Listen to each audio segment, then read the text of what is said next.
There's no doubt that if you have traveled through Sciotoville, Ohio, or near South Shore, Kentucky, you have seen this iconic bridge standing 104 feet above the Ohio River. Its steel construction gives it an iconic industrial look, which is a contrast to some of the other bridges in the area. It was designed by Gustav Lindenthal, who was born in Brunn. Despite having very little in the way of education and no civil engineering degree, he was an amazing engineer who also designed the Hellgate Bridge in New York. The Sciotoville Railway Bridge was built in 1916. The bridge is a continuous truss design and has two sections, each spanning 775 feet over the Ohio River. It was part of a new route between Ashland, Kentucky and Columbus, Ohio. It used 27,000 cubic yards of concrete and 850,000 pounds of steel. Sand and gravel were sourced downstream for its construction.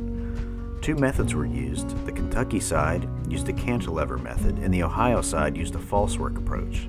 Falsework methods create temporary structures as a support, like scaffolding or bracing. Cantilever methods require more precision and material strength as they expand horizontally, but they allow for longer lengths to be created at a time.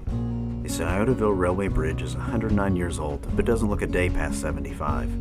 Its two tracks are still in use today and is maintained by CSX.